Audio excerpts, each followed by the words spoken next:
Alex Anthopoulos told us that payroll was going to go up this year. But what does that actually look like? And what can Atlanta do with that money? Let's talk about it.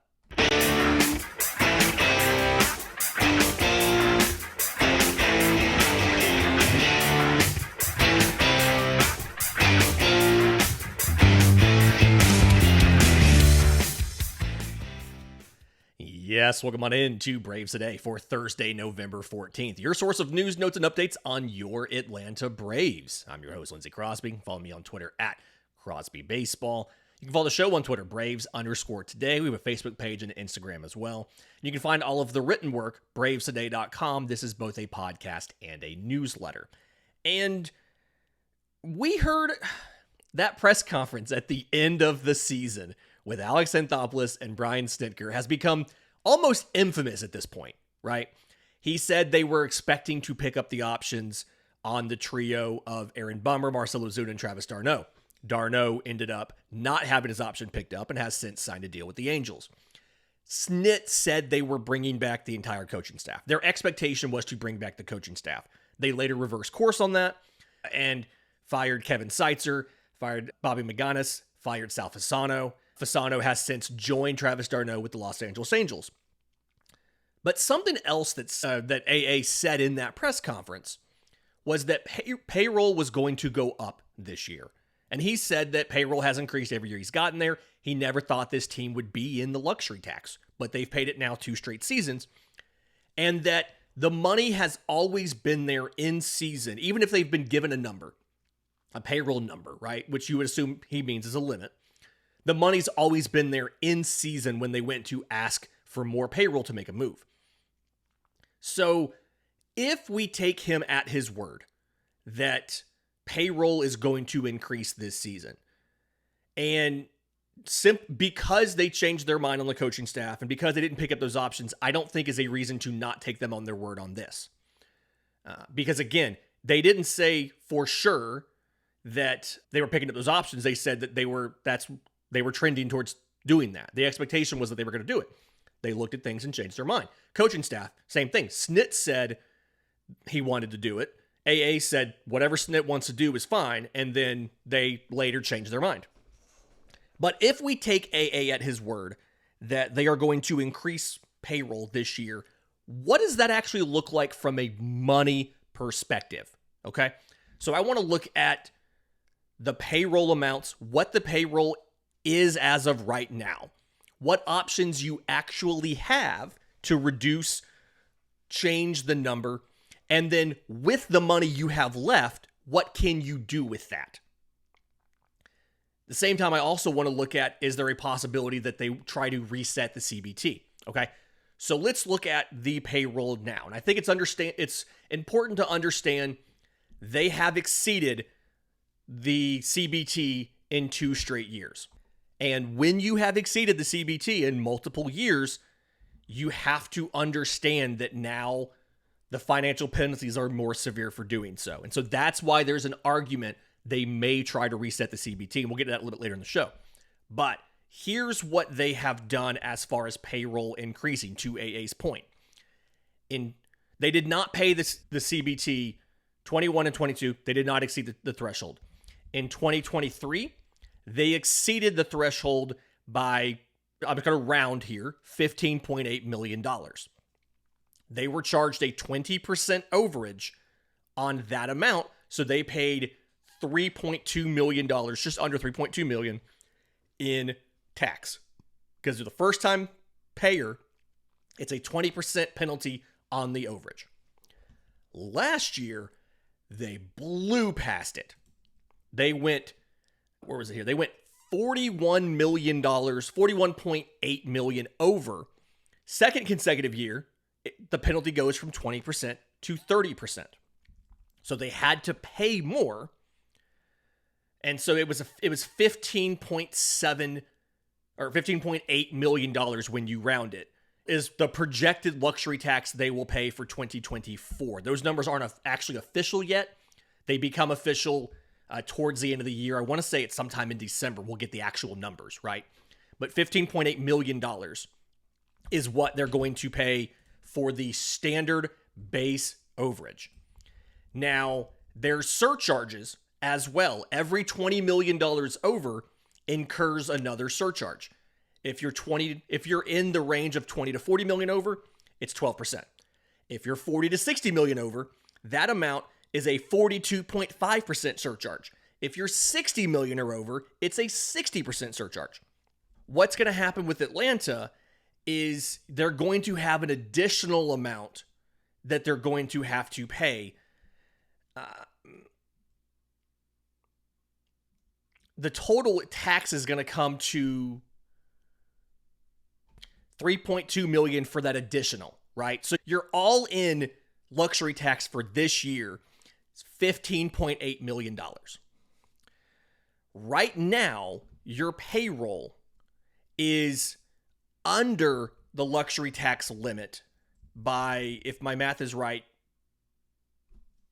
$13 million, right? Your payroll as of now, rounding, is at 228, and the first threshold in 2025 is 241. Okay. If we assume the Braves are going to go to the same dollar amount over, that's 41 million over, that they went this year, that means the payroll would be 282. That means the tax would be 23.3, which would mean your total all-in expenditure is $305.3 million, which is about 11 million more than last season. So if they spend to the same payroll level, the same dollar amount, as far as 41 million over the threshold, because the threshold went up, but their taxes go up, 305 would be what you are doing. If they are planning on spending 305 this year, there's a lot of stuff you can do. That would give Atlanta roughly $56 million that they can spend. Now, you have to understand, one, this can fluctuate a little bit. There is, as of right now on Fangraphs, when you pull up the payroll, there is exactly one player making pre-arbitration money, and that's Spencer Schwellenbach. He would be league minimum. He won't be arbitration eligible until 2020, I believe, 7 or 8. Okay. You have 5 guys remaining that are arbitration eligible because you already sent Kevin Biggio down. He elected free agency, so he's out of that. But you have Dylan Lee, and all of these payroll projections, by the way, all these arbitration projections come from MLB Trade Rumors. Dylan Lee is projected for $1.2 million. Jared Kelnick is predicted for 2.3. Huascar Ynoa is like $825,000, which is roughly league minimum, but he hasn't pitched in 2 seasons, so that makes sense he would just get the league minimum. Ramon Laureano is 6.1, and Griffin Canning is 5.1. I feel like Atlanta wants to keep both Laureano and Canning. I don't know if they want to do it at those dollar amounts. If they choose, let's say they keep Laureano at that dollar amount, but they non-tender Canning, that puts you roughly $60 million available to spend if Atlanta is committed to still being $41 million over the threshold this year, right? Again, when you add in taxes and everything, that's a $10 million increase in spending over last season. How do you spend $55 or $60 million in this free agency class? A lot of different ways you could do it. Juan Soto would be $45 million a year. I really don't think Atlanta's going to sign Juan Soto. Qualifying offer, a Boris guy, a contract way larger than anything they've ever done before, right? And I'll remind you, because you are over the CBT, a qualifying offer player who gets signed by, you give up 2 draft picks, not 1. I think it's a 2nd and a 5th rounder, maybe your 2nd and 5th highest picks, as well as you lose money out of your international bonus pool. So I don't expect Atlanta to go after a qualifying offer player. Really, the qualifying offer system needs to go away. In the last CBT, they discussed potentially getting rid of it in return for instituting an international draft, and they could never come to terms on what that would look like and an agreement to do it. So the qualifying offer system stayed. I honestly think the qualifying offer system needs to go. because all it does is limit the market for certain guys. Atlanta may have signed Sonny Gray last offseason if he didn't have a qualifying offer, right? All it does is take some teams out of the running for some players, which holds down salaries. I don't necessarily think you're going to see a lot of stuff like that. Now, Atlanta can still spend, let's say it's $60 million. Let's say Canning gets non-tendered. Lots of ways you can spend that $60 million. If you spent 45 on Soto, let's entertain the possibility. That means you have about $15 million left. And if you go back to AA's comments that he made Tuesday on 680 The Fan, he said they declined the Travis d'Arnaud option because they needed to have the financial flexibility to address the losses or the not having Spencer Strider and Ronald Acuna Jr. to start the season and not having Joe Jimenez all year. So that tells me that they need 1 to 2 starters because you're also having to replace 59 combined starts from Max Fried and Charlie Morton. And they want to get a reliever. And then they probably want to add an outfielder or a shortstop or something like that. If you sign Soto, that gives you $15 million left to do everything else. I don't feel like that is going to happen from a here's what we have to fill perspective. Now, could they get a starter in the Max Fried, Blake Snell, Corbin Burns tier? Because yes, I'm putting Max Fried in that tier. Probably somewhere to $26 to $32 million. But that would give you a very high quality starter who could start a postseason game for you. And it would still leave you around roughly $30 million to add one more starter, maybe 2 relievers, and an outfielder or a shortstop. Willy Adames could be a guy if he's at $26 or $30 million. You could do it. Again, qualifying offer. It doesn't feel likely like Atlanta wants to give up 2 draft picks and international bonus pool space to sign 1 player because the Braves rely on those draft picks to help build pitching depth. And you see it's useful. Spencer Schwellenbach would have been a guy you would not have gotten had you lost that draft pick. He was taken in the first couple rounds. He was a guy you would not have had last year if they had signed a qualifying free agent the year before. You would not have had Spencer Schwellenbach. So think about what that looks like. Is it possible that they go something like Teoscar Hernandez? $20 million per, something like that? You could do that. That would leave you around roughly $40 million for 2 starters and 2 relievers.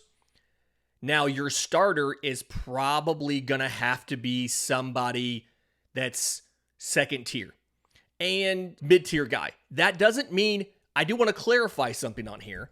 Mid-tier does not mean performance, that they can't produce like a top-tier starter. When we talk about a mid-tier pitcher, we're talking about contract, okay? So think about a Sonny Gray. Think about a Shota Imanaga, Michael Wacha, a Seth Lugo. That's a mid-tier guy from a contract perspective, okay? They could have great seasons. They could not.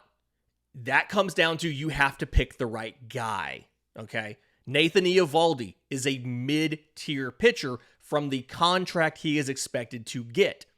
And in my mind, if you're getting over $20 million a year, you're probably not considered a mid-tier guy. $18, $20 million, that's a mid-tier guy. $25 million, $30 million, like we're expecting for a Fried, something like that becomes a top-tier guy. And then obviously it's a different world when you get to the Zach Wheeler at 41 or a Juan Soto. That's a superstar, bank-breaking contract. But a mid-tier guy is a money thing. It's not a talent thing. And these guys can outperform their contracts.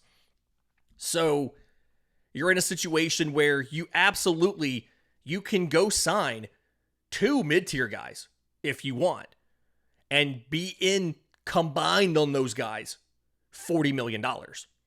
You still have room to get relievers. taking a reliever or two. Now you probably can't sign 2 mid-tier starters and address outfield, relief, and shortstop. Okay? You have to understand you have to give somewhere on this, on either quality or addressing it. Do you, hypothetical, you sign Fried for, let's say, $26 million. You sign Teoscar Hernandez for $20 million. That gives you $14 million for a depth starter, 2 relievers. You probably stick with Orlando Arcia in that situation. He's only $2 million. He's cheap. And if everything goes right, like we saw in 2023, it doesn't hurt your offense that bad to have Orlando Arcia batting 9th. If things don't go right, like in 2024, and Orlando Arcia has to bat 5th, that's where you have a problem. You've got options here. In just a second, we're going to look at what could some of these mid and lower tier acquisitions look like, and also what could it look like if Atlanta tries to reset the CBT. We'll do that next right here on Braves Today. Welcome back to Braves Today. Lindsay Crosby talking about Atlanta's financial situation entering the offseason with numbers, with math. We're talking about the actual dollar amounts this team has to spend, right? Because we've discussed payroll's supposed to go up. Great. But what does that look like? And as a reminder, kind of going back to this whole thing, if you missed the first part of the show, you jumped ahead or something like that, we're assuming if you still go for $41 million over the luxury tax, which is what Atlanta did last season, that puts your total, that puts your payroll at $282, and the tax takes you to $305, which would be $10.7 million more than what you spent last year, and would give you between $56 and $60 million available. The $60 million is if you non-tender Griffin Canning, which we don't know what they're going to do. What I think is most likely this offseason is to take the money and kind of, I'm going to say, split it 3 ways, right? I feel like what's most likely is Atlanta spends their most significant signings by dollar amount is a starter, 1, an outfielder, 2, and a reliever, 3. And examples of this, Yusei Kikuchi, $20 million. It feels like Atlanta wants to find a starter that they are confident can pitch in the postseason. And they're probably not going to go to the top of the market on this. A lot of reasons why you wouldn't sign a Corbin Burnes and Blake Snell. We just talked about the cost of these guys would be over half of your available money if you have $60 million to spend, right? $30 million on Corbin Burnes and a qualifying offer on him. $30 million on Max Fried, or $26 million on Max Fried. Qualifying offer doesn't hurt you there, but it feels more likely that they're going to go with somebody in that mid-tier like a Yusei Kikuchi, who was not eligible for a qualifying offer because he was traded mid-season. And I think the last 2 seasons, he's been like 6 WAR. But he's still only projected for $20 million in free agency. That is a mid-tier contract where you can get better than mid-tier performance. Ronaldo Lopez is a great example of a guy who signed I'm going to say a low-tier contract for a starter, and you got exceptional performance out of him. That is what you have to do here. You have to be able to there needs to be a delta between what you pay the guy and the performance you're able to get.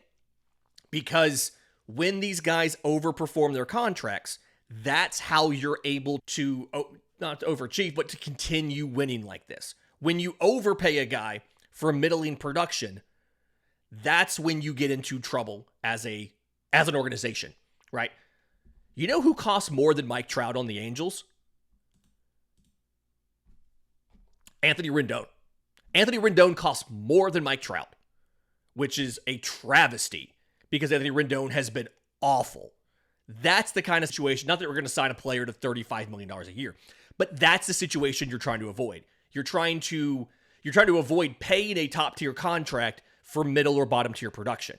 Ideally, you want to pay a bottom tier contract and get mid tier production, or a mid tier contract and get top tier production. I think Yusei Kikuchi could do that. If you sign Yusei Kikuchi, let's say $20 million, that leaves you roughly $40 million left. I think your next signing there becomes an outfielder. Anthony Santander has a qualifying offer. Teoscar Hernandez has a qualifying offer. I don't think you go with a qualifying offer guy. Maybe it's somebody like Tyler O'Neill. Maybe it's somebody, I don't want him. Maybe it's Jurickson Profar. I don't know why I don't want Jurickson Profar. I need to dive into that a little more and understand why. But my first reaction when I hear Jurickson Profar is no. I don't want to sign Jurickson Profar. Maybe I'm a doubter that his breakout at age 32 was actually real. But either way, maybe it's, I feel like your signing is an outfielder like a Tyler O'Neill. You're probably not paying more than $15 million, right? Because what that does is that means for opening day, with Ronald Acuna Jr. not ready, you have Michael Harris, Jared Kelenic, this guy you sign. Again, I'm going to go with Tyler O'Neill. It could be a Profar. It could be a Michael Conforto. I don't think it's a guy like Mark Canha. He's a little too bad defensively, but I don't think it's anybody in that top tier of a Santander or Teoscar because of, one, the money. We have to spread it around. And two, the qualifying offer. But a Tyler O'Neill, that's a $15 million thing. I could then see Atlanta turning around and signing a back-end reliever to a deal because, one, Joe Jimenez is expected to miss most, if not all, of the year. So you need another guy in the back end. And then two, Raisel Iglesias is a free agent after this season. And so having I'm not going to say a contingency plan, but having a fallback start closer available on the roster would be useful. Maybe it's a Clay Holmes. Maybe it's a Jeff Hoffman. I think Tanner Scott's going to be more expensive than $10 million a year, but maybe they think they can fix Clay Holmes. I don't think they bring back an older guy like a Kenley Jansen. I don't think they sign somebody like a Aroldis Chapman to a multi-year deal. He seems to be a one-year kind of mercenary kind of guy, but maybe it's a Jeff Hoffman. He's also a guy that's been targeted for a potential conversion to starting, which Atlanta loves to do. They got good results out of that with Ronaldo Lopez. Maybe they go back to that well. And then if you spend $10 million on that reliever, whoever that might be, right? Maybe it's AJ Minter. Maybe you bring AJ Minter back at $10 million with the intention of making him your closer in 2026, or maybe it's a Hurston Waldrop, whatever. That still leaves you $15 million to add one more relief piece, ideally a lefty, unless you sign AJ Minter, and another depth starter. And this is probably going to this is definitely going to be a back-end guy. Maybe it's a Spencer Turnbull, right? Anthony DeScalfini. Maybe it's bringing back Charlie Morton on a one-year, $10 million deal. Jeff Passan reported he wants to pitch again. But I think you have to understand when you look at the money, if Atlanta is committed to spending to the same amount over the luxury tax as last year, you have roughly $56 to $60 million to spend, but you have to divide that up between the rotation, the outfield, and the bullpen. And it feels likely that if you go sign a shortstop, a Ha-Sung Kim, or somehow win the bidding war for Adames, you have to sacrifice somewhere else, right?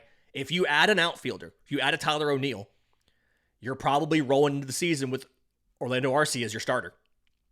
If you go sign a Ha-Sung Kim, one, Arcia is your starter to start the year because Kim might not be ready after shoulder surgery. But two, you're probably rolling into the season with Jared Kelenic as your starting left fielder. So you have to make a sacrifice somewhere because